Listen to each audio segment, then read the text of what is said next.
And now it's time for America's Talking, with headlines from across the country. The Center Square's Carlene Johnson reporting that the cost of a firearm background check is expected to climb in Washington state if a measure passes the Senate there. The bill, which removes the cap on fees Washington State Patrol can charge for firearm background checks, cleared the House late last month. Kirk Evans, president of U.S. Law Shield, told the Center Square he also believes that the legislation's unconstitutional and suggests the fees will likely climb beyond just a few dollars of an increase, and says that there are real-world implications of putting Second Amendment rights outside the reach of some individuals.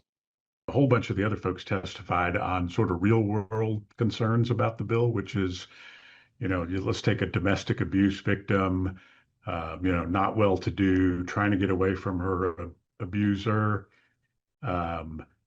just finally makes this step to leave and wants to get a firearm to protect herself and has all these other expenses, got to find a new place to live, maybe babysitting, things like that. And then boom, you get hit with the giant expense just to try to, protect yourself.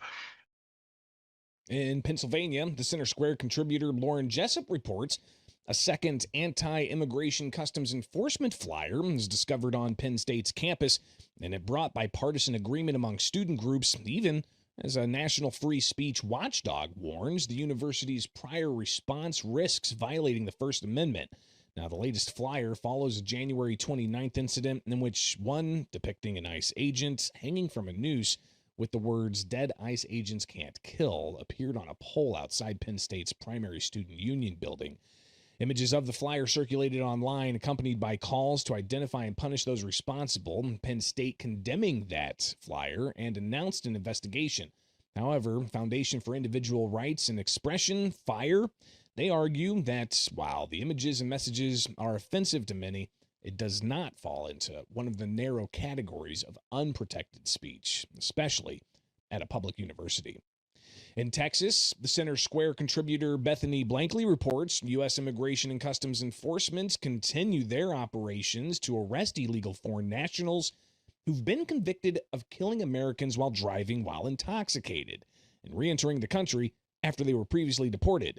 Of the more than 660,000 criminal foreign nationals identified to be deported in late 2024 who weren't detained, more than 126,000 had committed traffic offenses, including DWIs, and posed a risk to public safety.